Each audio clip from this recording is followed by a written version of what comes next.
His lawyer leaned in and whispered 5 words. Just 5. And Vincent's face? That smug, self-satisfied face I'd stared at across the breakfast table for 15 years, went completely white. His hands started trembling. The papers he'd been so eager to sign were shaking like leaves in a storm. And me, for the first time in 3 years, I smiled. But I'm getting ahead of myself. Let me start from the beginning, because you need to understand how we got here. How a woman everyone thought had lost her mind actually played the longest, most patient game of her life. My name is Alexis Dunst. I'm 34 years old. And until 3 months ago, I was married to Vincent Mercer. 15 years of marriage. That's longer than most Hollywood relationships, longer than some small countries have existed, and definitely longer than my patience should have lasted. But I'm a stubborn woman. I get it from my grandmother.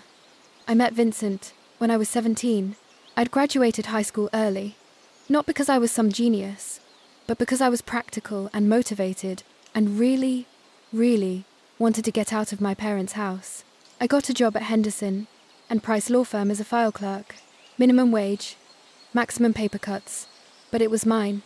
By 18, I'd worked my way up to legal assistant. I was good with details, good with numbers, good with keeping my mouth shut and my eyes open. Vincent was 24 when we met at a client event. Charming, ambitious, full of dreams about building a real estate empire. He talked about the future like it was already his, like success was just waiting for him to show up and claim it. He said he was going to build something incredible. I said I'd help him file the paperwork. Romance, right? We got married when I was 19. Tyler came along when I was 20. I kept working at the law firm part-time while raising our son, building up my 401k, saving every spare dollar. My grandmother always said a woman should have her own money. Not secret money, she'd clarify. Just her own. Something nobody could take. At 23, Vincent's business finally took off. He asked me to quit the law firm and help him full-time. He needed someone to manage the books, handle clients, coordinate with contractors, someone he could trust completely. So, I became his unpaid everything. Bookkeeper, office manager, client liaison, interior decorator for model homes, marketing coordinator, event planner. I did it all while raising Tyler, managing our household, and somehow keeping everyone fed and reasonably happy. My official title was wife. My unofficial title was everything else. For 11 years, I poured myself into building Vincent's dream. And for 11 years, he got the credit, the awards, the recognition. At every industry event, I was Vincent's wife. At every celebration, he thanked his team, his mentors, his vision, but somehow never quite got around to thanking me. Somewhere along the way, things shifted. He started making decisions without consulting me, started staying late for work more and more often, started criticizing little things, the way I dressed, the meals I cooked, my lack of ambition. I was running his entire back office for free, while raising his son and keeping his life organized. But sure, not ambitious enough. Then 3 months ago, he dropped the bomb. He came home on a Tuesday evening. I was making dinner, his favorite actually, because I'm apparently a glutton for unappreciated effort. He sat me down at the kitchen table with this look on his face. Not sad, not apologetic, just businesslike. I want a divorce, he said.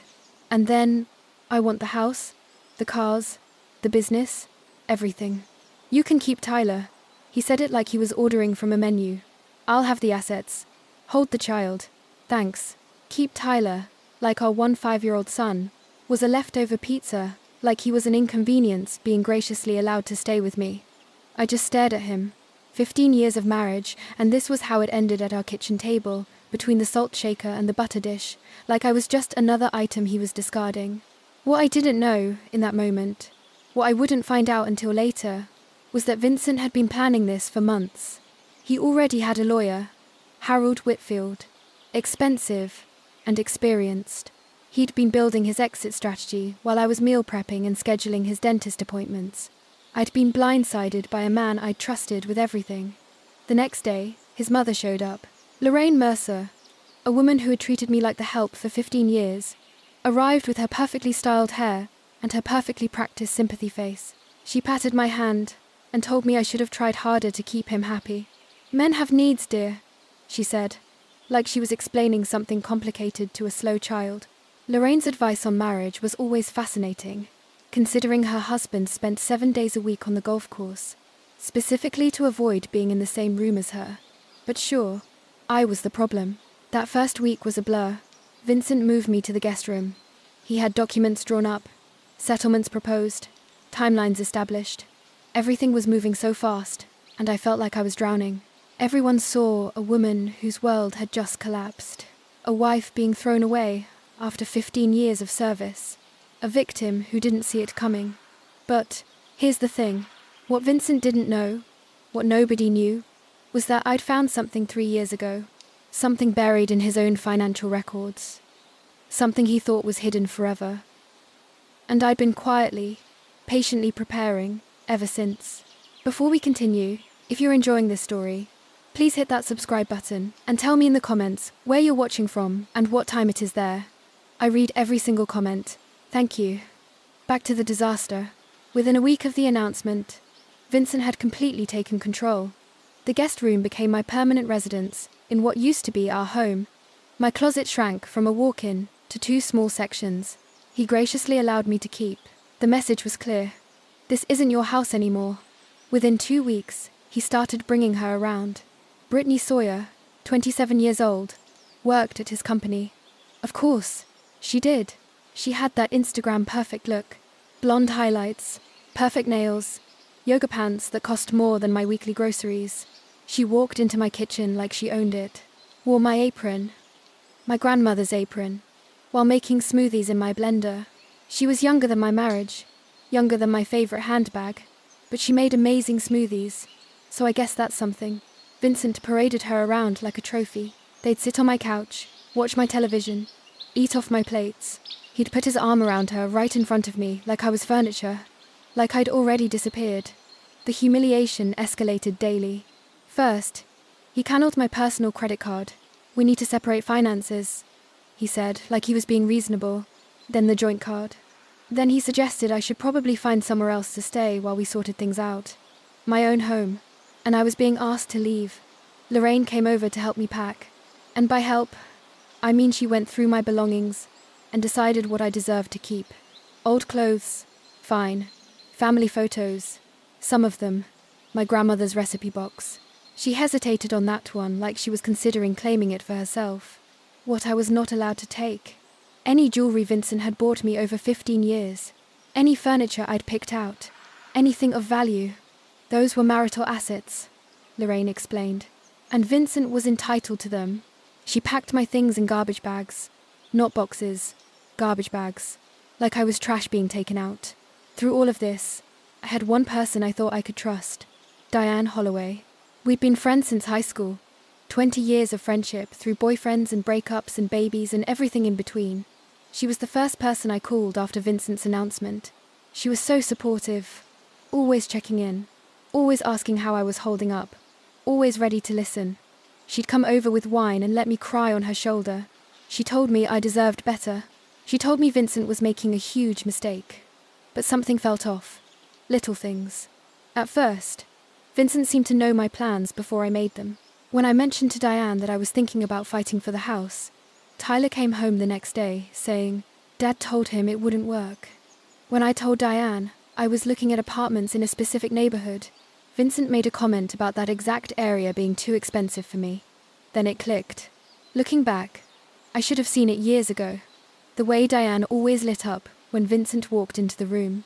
The way she'd compliment him just a little too much, laugh at his jokes just a little too hard.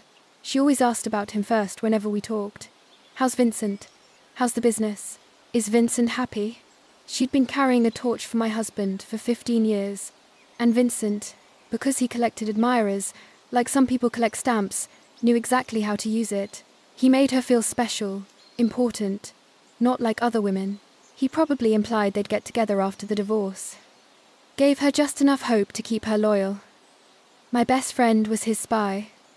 20 years of friendship sold out for some flirting and empty promises. At least charge more. Diane. But the worst part wasn't Vincent. Wasn't Lorraine. Wasn't even Diane. The worst part was Tyler. My son saw everything. The girlfriend, the grandmother packing my bags, the way his father looked at me like I was nothing, and Vincent was working on him, dripping poison in his ear day after day. Your mum is making this difficult. I just want everyone to be happy. She's the one dragging this out. I'm trying to be fair, but she won't cooperate. Tyler started pulling away from me. Not angry exactly, just distant, confused. He didn't know who to believe, and his father was very, very convincing.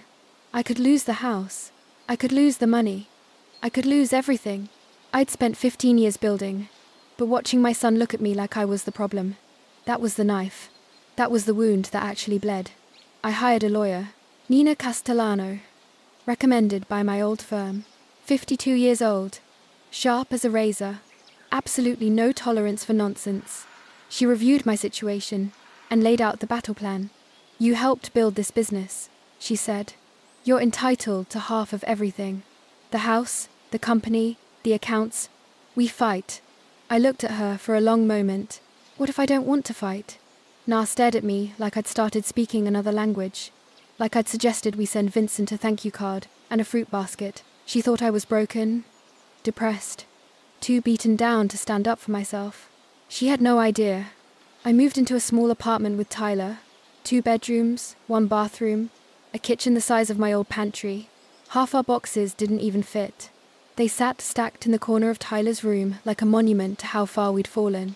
Meanwhile, Vincent posted photos with Brittany.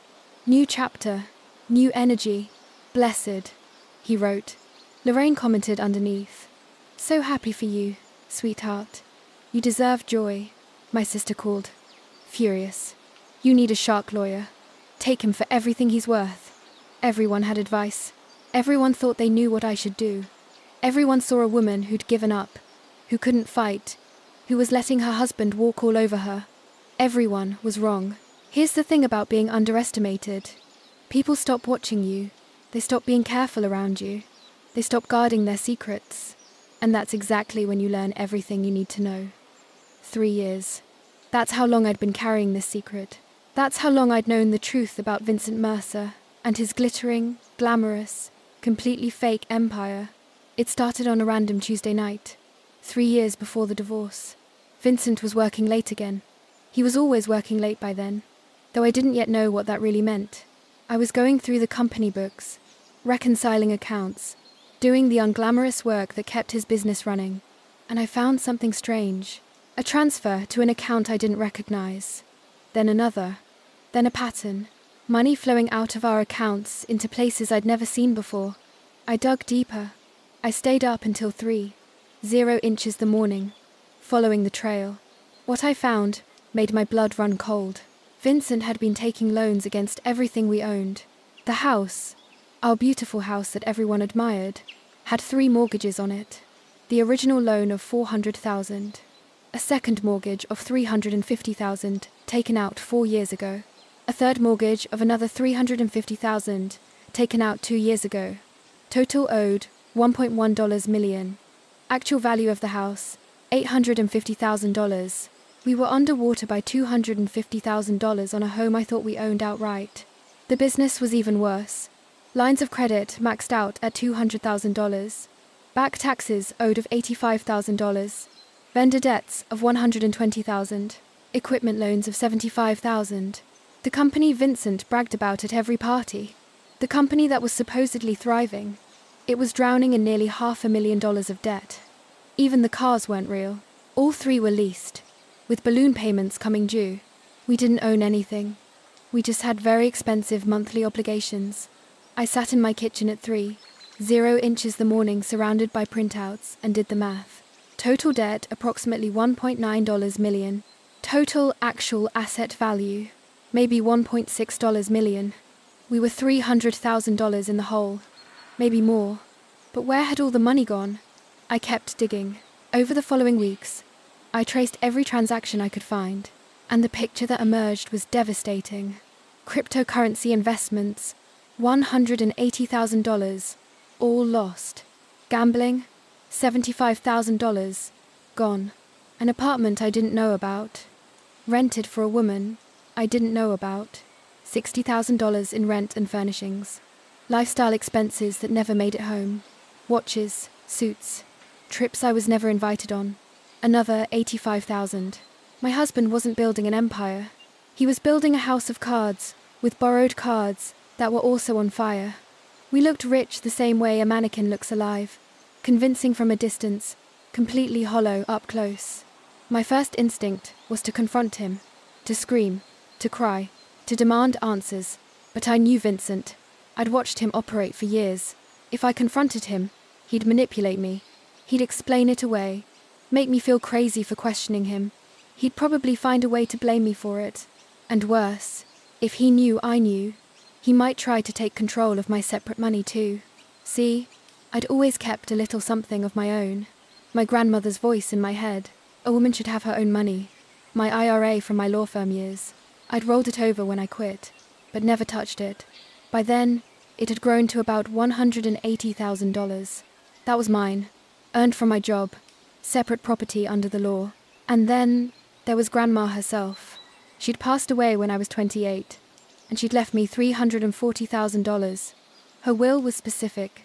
This money is for Alexis alone. I'd kept it in a separate account for 6 years, never commingling it with Vincent's finances, never using it for household expenses. My grandmother kept her own account for 50 years. Not secret money, she'd always say. Just mine. Smartest woman I ever knew. I had roughly $520,000 that was completely, legally, separately mine. So, I didn't confront Vincent. Instead, I protected myself. I worked with my uncle, a retired accountant, to create an irrevocable trust for Tyler. My IRA and my inheritance went into that trust. My name wasn't on it as a beneficiary. Vincent's name certainly wasn't on it. It was for Tyler's future. College, a first home, emergencies, and it was untouchable. Then I documented everything. Every mortgage document, every hidden account, every suspicious transaction. I printed copies and kept them at my sister's house. I put copies in a safe deposit box. I saved everything on an encrypted drive. And then I waited. I knew Vincent would leave eventually. Men like him always do. They get bored, or they find someone younger, or they decide they deserve more. I just had to be ready when it happened. 3 years of waiting. 3 years of watching him dig the hole deeper. 3 years of smiling at dinner parties, while knowing our entire life was built on quicksand. I got very good at patience, and very good at pretending I didn't know my husband was financially drowning us both. When Vincent finally asked for the divorce, when he demanded the house, the cars, the business, everything, I almost laughed out loud. He wasn't asking for assets. He was demanding debt. He just didn't know it yet. Back in the present, I sat across from Nina Castellano and placed 3 binders on her desk. 3 years of evidence, every mortgage document, every loan statement, every hidden account. She read in silence for almost an hour. When she finally looked up, her expression had completely transformed. You've known about this for 3 years. I was waiting for him to leave. I knew he would eventually, and when he demanded everything, he demanded all the debt. He just doesn't understand that yet. Na leaned back in her chair. The pity was gone from her eyes. The concern was gone. What replaced it was something like awe. So when you sign over the assets, I walk away clean. He gets the mortgages, the business debts, the lease obligations. All of it becomes his sole responsibility. And your inheritance, your retirement account, separate property, never commingled, legally protected, sitting safely in a trust for my son. Nina was quiet for a long moment. Then she smiled, a slow, dangerous smile. Mrs. Dunst, she said, I believe I owe you an apology. I thought you'd given up. I smiled back. Everyone thinks that. That's kind of the point. Now went from looking at me like a lost kitten to looking at me like a chess grandmaster. I prefer grandmaster. Better outfit. The trap was already built. The numbers were verified. The documentation was airtight. All I had to do now was let Vincent think he was winning. And nobody does gracious loser better than a woman who's been practicing for 15 years. The next 3 months were a masterclass in acting. I became exactly what everyone expected me to be. Broken. Defeated. Barely holding on. I showed up to mediation sessions with red eyes and trembling hands. I spoke softly, hesitantly, like a woman who'd lost all her confidence. I asked for so little that even the mediator seemed uncomfortable. "I just want enough to start over," I said during our second mediation. "I'm not trying to be difficult. I know the business is his life's work. I know the house means everything to him. I don't want to tear our family apart more than it already is." I requested a settlement of $50,000 cash, my personal belongings, shared custody of Tyler. That was it. Vincent agreed immediately. He was probably expecting me to fight for half of everything. That's what any reasonable lawyer would demand. Instead, I was asking for crumbs. He looked at me across that mediation table with something almost like pity, like I was a wounded animal he was graciously putting out of its misery. I deserved an Oscar for that performance, or at least a Golden Globe. I was given the role of a lifetime, and my only audience was my lying, cheating, soon-to-be bankrupt ex-husband. With each passing week, Vincent's arrogance grew. He stopped being careful, stopped pretending to be the reasonable one. He started telling everyone who would listen that I hadn't even fought. "She just gave up," he told his golf buddies. I offered her a fair settlement, and she took it without a word. Lorraine was even worse. She bragged at her book club, at her church group, at every social gathering she attended. "Vincent is keeping everything. That woman didn't get a dime." I always knew she wasn't strong enough for my son. To celebrate his upcoming victory, Vincent bought himself a new watch. $15,000. I know because I saw the charge on the business account. He was still using company money for personal expenses, still digging that hole deeper.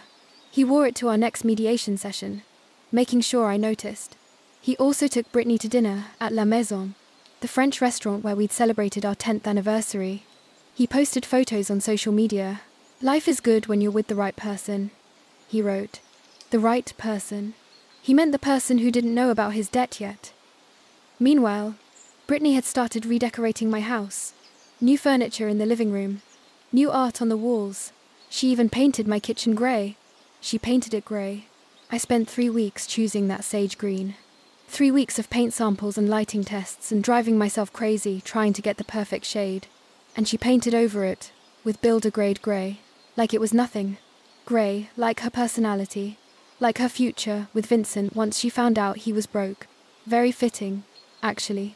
Diane kept calling, fishing for information, under the guise of friendship. I played along perfectly. "How are you holding up?" she'd ask, her voice dripping with fake concern. "I just want it to be over," I'd tell her, making my voice crack slightly. "I can't fight anymore. I don't have the energy." Within hours, Vincent would know. I could practically see him relaxing, letting his guard down even further. Diane thought she was playing me. She was actually just being a messenger service. Not a very expensive one either. But while the adults were playing their games, Tyler was watching. And my son, my smart, observant, wonderful son, was starting to notice things that didn't add up. He noticed his dad's new $15,000 watch, but heard Vincent tell him they couldn't afford the school trip to Washington, D.C. He noticed Brittany's shopping bags piling up in the foyer, but heard Vincent complain about money being tight. He noticed the disconnect between the lifestyle his father was projecting and the excuses he kept making. One evening, Tyler came to my tiny apartment and sat down at my second-hand kitchen table. He looked at me with those serious eyes, so much like his father's, but with something Vincent had lost long ago. "Honesty, Mum," he said quietly. "Is Dad actually rich?" I looked at my son for a long moment. "What do you think?" He was quiet, processing. "I think something's not right. I think he's pretending." I reached across the table and squeezed his hand. "Trust me. Just wait a little longer." My 5-year-old figured out something was wrong before 2 lawyers and a certified accountant did. I should bill his college fund for consulting fees. Behind the scenes, Nina was preparing our legal strategy with surgical precision. The main divorce agreement stated clearly that I was relinquishing all claims to marital property. The house, the business, the vehicles, everything would go to Vincent. In exchange, I would receive my modest cash settlement and walk away. But attached to that agreement was an addendum, a detailed liability disclosure statement. Every debt, every mortgage, every loan, every obligation tied to those assets. When Vincent signed for all assets, he would be legally assuming all liabilities. The mortgages would become his sole responsibility. The business debts would transfer entirely to him. The lease obligations on the cars would be his problem alone. It was all there, in black and white. Legal, proper, devastating. Legal documents are like poetry. Nah, told me. Boring, expensive poetry that can ruin someone's life. My favourite kind. 2 weeks before the final hearing, Harold Whitfield, Vincent's lawyer, called Nena with concerns. My client is assuming significant assets, Harold said carefully. I'd like to request a full financial audit before we finalise, just to verify everything. Nena kept her voice neutral. Of course, we'll provide whatever documentation you need. But when Harold brought this to Vincent, my soon-to-be ex-husband shut it down immediately. No audits, Vincent told him. I built that company. I know exactly what it's worth. I'm not paying for some accountant to tell me what I already know. Harold pushed back. I strongly recommend we verify the asset values before you sign. This is a significant no. Vincent cut him off. Brittany wants this done. I want this done. No more delays. Harold had been practicing law for over 30 years. He knew when a client was about to make a mistake. He also knew he couldn't force someone to take his advice. He presented Vincent with a waiver, a document acknowledging that Harold had recommended an independent financial review and that Vincent was declining against counsel's advice. Vincent signed it without reading it, just like he'd sign everything else without reading it. Never underestimate the power of an impatient girlfriend to make a man skip the fine print. Brittany was worth millions to me in legal strategy. Anyway, the night before the hearing, Vincent sent me a text message. Thank you for not making this ugly. I stared at that message for a long time. 15 years of marriage. 15 years of building his business, raising his son, managing his life. And he was thanking me for not making things difficult for him while he threw me away. I typed back, I just want what's best for Tyler. What was best for Tyler? His trust fund, his future secured, and a father who was about to learn the most expensive lesson of his life. Nena called me that evening. Thursday, at 9:00 a.m. Final hearing. Judge Patricia Holden. Are you ready? I looked around my small apartment. The second-hand furniture, the boxes still unpacked in the corner, the tiny kitchen I'd painted sage green because it reminded me of hope. I've been ready for 3 years. 3 years of waiting, and it was finally here. I felt like a kid on Christmas morning, if Christmas morning involved divorce court and financial revenge. Thursday morning, 9 a.m. Vincent would walk into that courtroom, expecting to collect his prize. He had no idea he was about to inherit a financial avalanche, one he'd signed for himself. And the best part? He'd asked for it in writing, with witnesses. If you've made it this far, you already know something satisfying is coming. Hit that like button if you're ready for Vincent to get what he deserves. And if you haven't subscribed yet, what are you waiting for? I've got more stories where this came from. Trust me. Now, let's finish this. Thursday, April 17th, 9:00 a.m. Courtroom 4, B. I remember every detail of that morning. The way the sunlight came through the tall windows, the smell of old wood and floor polish, the quiet murmur of lawyers shuffling papers. This was where 15 years of marriage would officially end, and where 3 years of patience would finally pay off. Vincent arrived first. Of course, he was wearing his best suit, the charcoal Armani I'd helped him pick out for a client dinner 3 years ago. His new watch caught the light as he shook hands with Harold. He looked confident, relaxed, like a man about to close a very favourable deal. Brittany was waiting in the hallway. She wasn't allowed in the courtroom, but she wanted to be there for moral support. I caught a glimpse of her through the door. Perfect makeup, designer bag. Scrolling through her phone like this was just another boring appointment. Lorraine was there, too, sitting in the gallery. She dressed up for the occasion, probably planning to take Vincent to a celebratory lunch afterward. She looked at me when I walked in and gave me this little smile, the kind you give someone you've already beaten. I arrived a few minutes after Vincent. Simple navy dress, no jewellery, hair pulled back in a low bun. I looked tired, defeated, like a woman who had nothing left to fight for. Perfect. I looked like someone who'd given up on life and fashion simultaneously. Very convincing. I should really teach acting classes. Judge Patricia Holden entered, and everyone rose. She was in her early 60 seconds. Silver hair, reading glasses perched on her nose. 30 years on the family court bench. She'd seen every trick, every manipulation, every lie that divorcing couples could throw at each other. Nothing surprised her anymore. She reviewed the case file briefly, then looked up. Mercer versus Mercer. Final dissolution hearing. I understand the parties have reached an agreement. Harold stood first. Yes, Your Honor. My client, Vincent Mercer, is assuming all marital assets, including the family residence, the real estate development business, and all associated vehicles. In exchange, Mrs. Dunst receives a cash settlement of $50,000. Nina rose beside me. That's correct, Your Honor.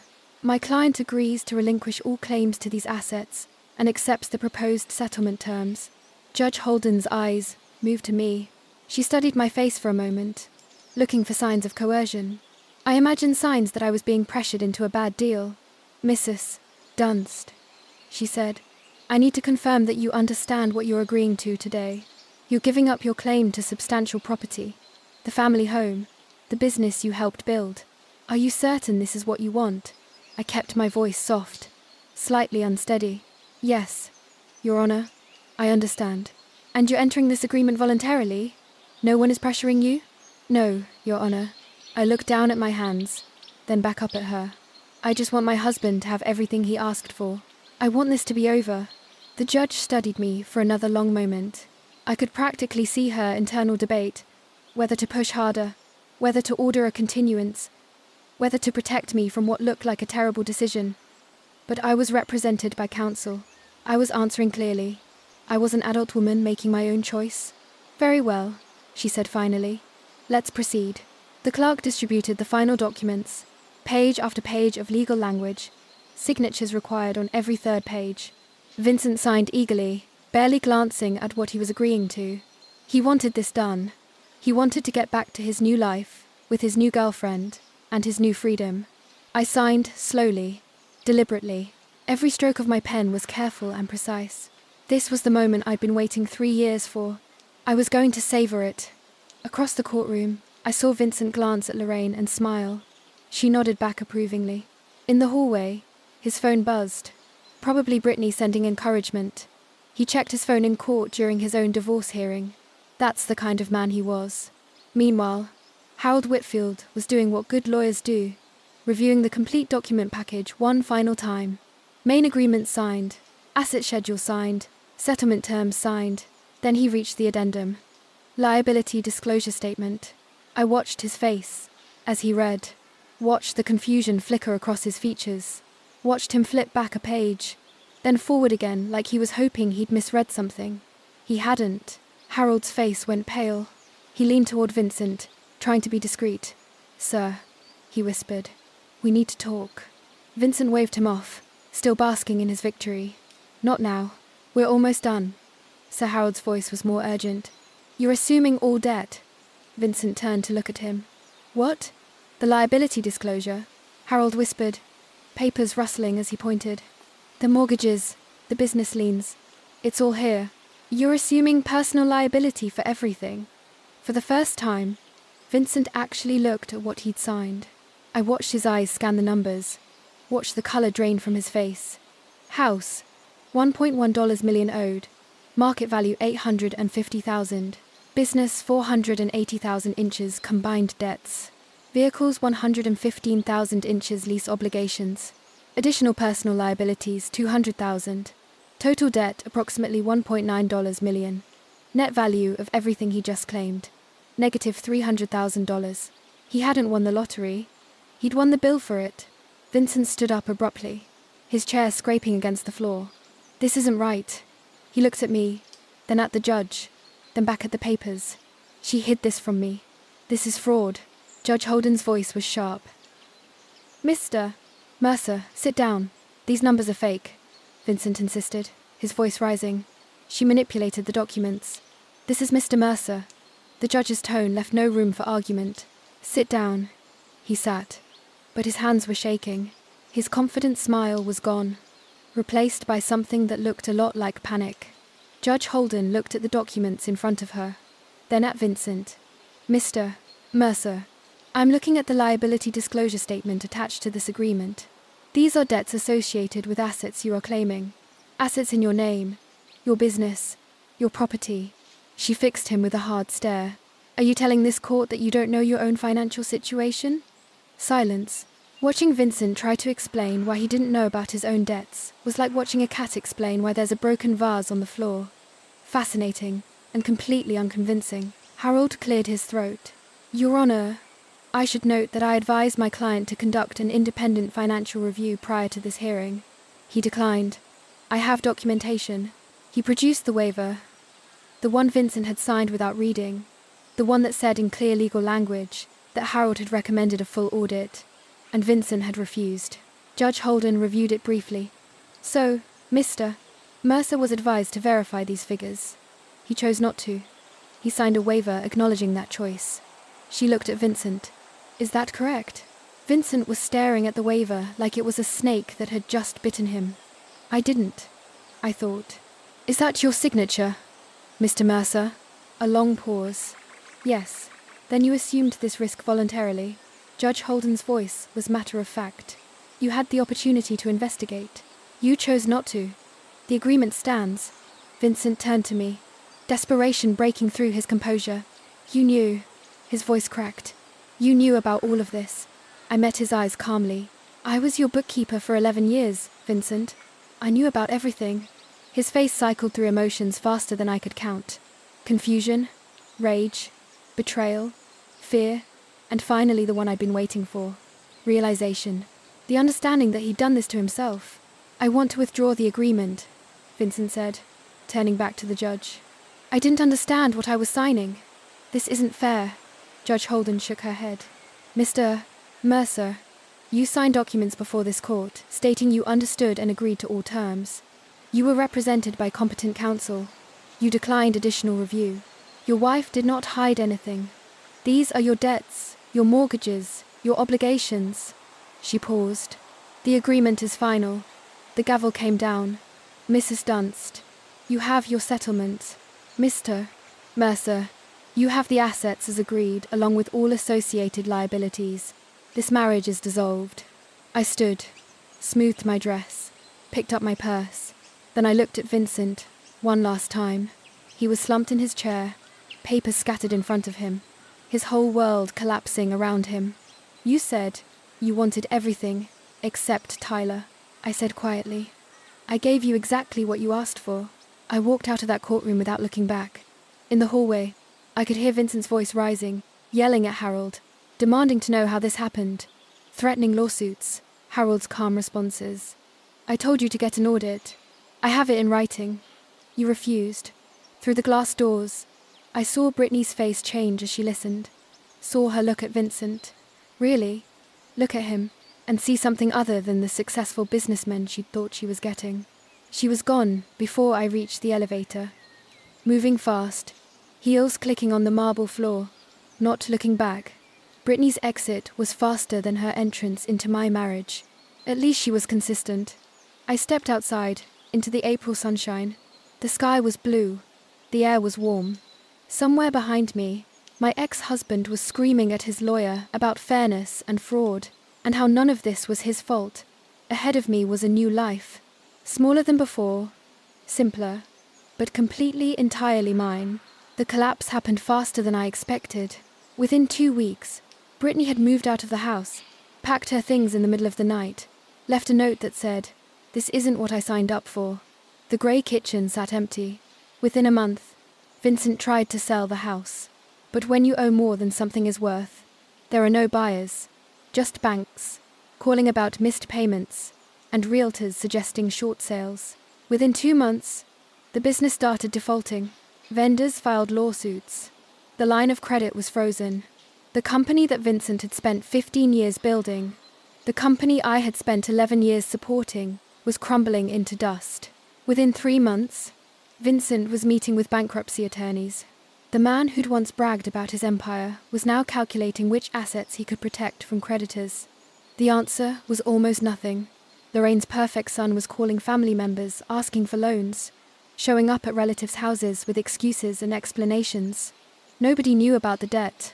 Alexis must have hidden it somehow. I was tricked. But the documents told a different story. The mortgages were in his name. The loans were in his name. The gambling debts. The crypto losses. The secret apartment. All his choices. All his signatures. I heard that Lorraine's Christmas newsletter that year was very short. Vincent is exploring new opportunities. Yes, opportunities in debt restructuring. The parallel conflicts resolve themselves with a kind of poetic symmetry. Diane called me about a week after the hearing. Her voice was shaking. I had no idea things were this bad. I'm so sorry, Alexis. I never meant for I thought. Vincent and I didn't answer, didn't respond, didn't give her the closure she was looking for. Some bridges aren't meant to be repaired. Some friendships don't deserve a second chance. 20 years of history, betrayed for a wink and empty promises, from a man who used everyone around him. She tried calling 3 more times. Then she stopped.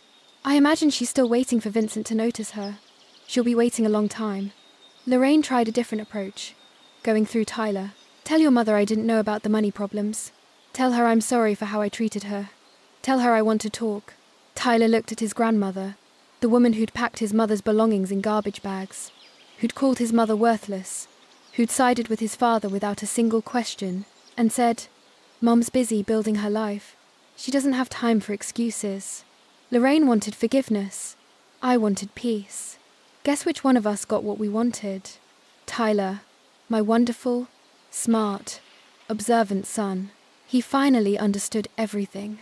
Not because I explained it, but because he figured it out himself. He saw the court documents. He heard his father's excuses. He watched Brittany leave, watched Lorraine scramble, watched the whole facade collapse. One evening, about a month after the divorce, he sat with me in my small apartment, the one with the sage green kitchen, the one with the second-hand furniture, and the boxes finally unpacked. You waited 3 years, he said quietly. You knew this whole time and you just waited. I wanted to make sure you were protected. I told him whatever happened between your father and me, I needed to know you'd be okay. The trust fund, $520,000 safe and untouchable. He was quiet for a moment. Then he hugged me, really hugged me. The kind of hug I hadn't gotten from my 5-year-old son in months. The kind that said, I understand. The kind that said, I'm proud of you. 5-year-old boys don't usually hug their mothers voluntarily. I knew I'd done something right. My $50,000 settlement went toward getting established. First month's rent, security deposit, basic furniture that wasn't falling apart. It wasn't luxury, but it was stability. The trust fund stayed exactly where it was. Tyler's future, college, maybe a first home someday, a safety net that nobody could take from him. And me, I enrolled in interior design courses at the community college. The dream I'd put on hold when I was 23, to help Vincent build his empire. I was finally building my own. I started small. My first real client was a woman named Sandra, 52 years old, just ending a 28-year marriage. She was standing in her empty new apartment, looking lost when she asked me, How do you start over? I thought about it for a moment. 1 room at a time, 1 color at a time, 1 day at a time. We painted her kitchen sage green. She cried when she saw it. Happy tears, she said.